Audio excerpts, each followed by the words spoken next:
సర్వేపల్లి నియోజకవర్గం జనసేన పార్టీ సమన్వయకర్త బొబ్బెపల్లి సురేష్ నాయుడు పొదలకూరు మండలంలోని నెల్లూరు రోడ్లో ఉన్న శ్రీ ప్రసన్న వెంకటేశ్వర స్వామి దేవస్థానం డిప్యూటీ సీఎం శ్రీ కొణిదెల పవన్ కళ్యాణ్ తిరుమల శ్రీవారి లడ్డు ప్రసాదంలో కల్తీ జరిగిన దానికి దైవం వెంకటేశ్వర స్వామికి క్షమాపణ కోరే విధంగా 11 రోజుల పాటు దీక్షను తీసుకోవడం జరిగింది.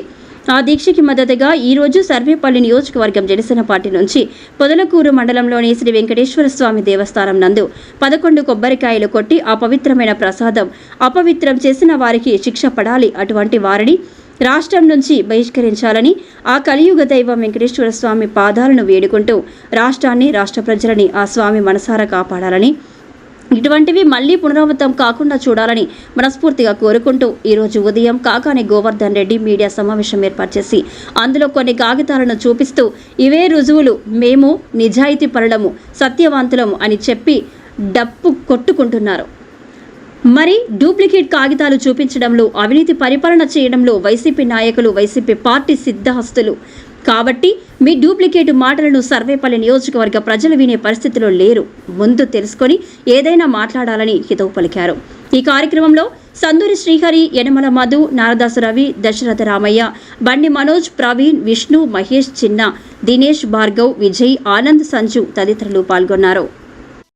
ఏడుకొండలవాడ వెంకటరమణ గోవింద గోవింద క్షమస్తస్తం క్షమస్తస్తం శేషశైల శిఖామణి ఆ వెంకటేశ్వర స్వామికి మేమంతా కూడా క్షమాపణ చెప్తున్నాం. యదవులు తప్పులు చేసినా కానీ నీతి నిజాయితీగా కలియుగ దైవం ఆ వెంకటేశ్వర స్వామి పాదాలను పట్టుకొని వాళ్ళు చేసిన తప్పుకి రాష్ట్ర ప్రజలను కాపాడమని చెప్పి, దేశ ప్రజలను కాపాడమని చెప్పి ఈరోజు మనస్ఫూర్తిగా ఏదైతే మా అధినేత జనసేనాని పవన్ కళ్యాణ్ గారు చేపట్టిన దీక్షకి మద్దతుగా ఆయన 11 రోజుల పాటు ఆ శ్రీనివాసుని పాదాలని మొక్కుతూ క్షమాపణ కోరుతూ పెట్టిన దీక్షకి మద్దతుగా సర్వేపల్లి నియోజకవర్గ జనసేన పార్టీ నుంచి ఈరోజు పొదలకూరు మండలంలోని శ్రీ ప్రసన్న వెంకటేశ్వర స్వామి దేవస్థానం నందు 11 కొబ్బరికాయలు కొట్టి ఆయన పాదాలను మొక్కుతా ఉన్నాం. మేమందరం కూడా జనసేన పార్టీ నుంచి 5 సంవత్సరాల వైసీపీ అవినీతి పరిపాలనలో ఈ రాష్ట్రాన్ని సర్వనాశనం చేసి యువతని ఉద్యోగావకాశాలు లేకుండా, జాబ్ క్యాలెండర్ లేకుండా రోడ్డు మీద పడేసి, రైతులకి గిట్టుబాటు ధర ఇవ్వకుండా, రాష్ట్రానికి కంపెనీలు రాకుండా రాష్ట్రాన్ని సర్వనాశనం చేసి, రాష్ట్రంతో పాటు హిందూ దేవాలయాల మీద దాడులు, రథాలను కాల్చివేయడం, దేవాలయాలు విగ్రహాల తలలు నరికించడం, ఇలాంటి అవినీతి అక్రమాలు చేసినటువంటి ఒక పనికి మాలిన ప్రభుత్వం వైసీపీ ప్రభుత్వం. ఆ ప్రభుత్వంలో చివరికి కలియుగ దైవం వెంకటేశ్వర స్వామి ప్రసాదం అంటే దేశంలోనే ఒక గొప్ప ఖ్యాతి, ఆ ప్రసాదం అంటే ఎంతో ప్రాముఖ్యత. అటువంటి ప్రసాదాన్ని కొన్ని దశాబ్దాలుగా ఎటువంటి కల్తీ లేకుండా స్వచ్ఛమైన నెయ్యితో, స్వచ్ఛమైన పదార్థాలతో భక్తులకు అందిస్తూ ఉంటే ఈ అవినీతి అక్రమ జగన్ రెడ్డి అతని అనుచరులు అవినీతికి పాల్పడి స్వామివారి ప్రసాదంలో కల్తీని చేయడం నిజంగా ఎంత దురదృష్టం. మరి ఈ దురదృష్టానికి పాల్పడిన వారిపై ఆల్రెడీ ఆ ప్రభుత్వానికి 11 సీట్లకి కూర్చోబెట్టాడు ఆ స్వామి వెంకటేశ్వర స్వామి. ఆయనతో పెట్టుకుంటే ఎలా ఉంటుందో ఒక్కసారి చూపించాడు. మరి ఇప్పటికి కూడా సిగ్గు శరం లేకుండా ఏదైతే వైసీపీ నాయకులు ఇప్పటికైనా సరే ఆ వెంకటేశ్వర స్వామి పాదాలు పట్టుకొని క్షమాపణ కోరండి, మీకు బతుకుదేరమన్నా ఉంటుంది.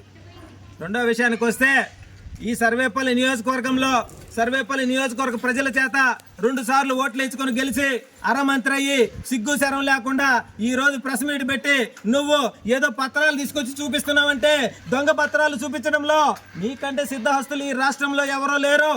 కాకాని గోవర్ధన్ రెడ్డి, నీ మండలం నుంచే మాట్లాడుతున్నా నేను. నువ్వు చేసిన అవినీతి అక్రమాలకు ఆనవాళ్లే కాకుండా సిగ్గు శరం లేకుండా ఏదైతే కలియుగ దైవం హిందువులందరూ కూడా ఆ స్వామి పాదాలను వేడుకుంటే ఆపదలో ఉన్న వారికి ఆపదలు తీర్చి ఆపద ముక్కలు వాడి ప్రసాదాన్ని కూడా కల్తీ చేసి సిగ్గు లేకుండా మీడియా సమావేశం పెట్టి డూప్లికేట్ పత్రాలు తీసుకొచ్చి నువ్వు మీడియా ముందు చూపించి నువ్వు మాట్లాడుతూ ఉంటే ఈనాటి సర్వేపల్లి నియోజకవర్గ ప్రజలు అమాయకులు కాదు. అందుకే నిన్ను ఓడించి ఇంటికి పంపించి ఆ కరోనా ప్యాలెస్లో కూర్చోబెట్టింది. ఇంకా మళ్ళీ నేను ఒకటే చెప్తా ఉన్నా, కలియుగ వెంకటేశ్వర స్వామి పాదాల దగ్గర నుంచి నీకు రాజకీయ భవిష్యత్తు లేకుండా పోతుంది అనేటువంటి విషయం నువ్వు గుర్తుపెట్టుకోవాలా.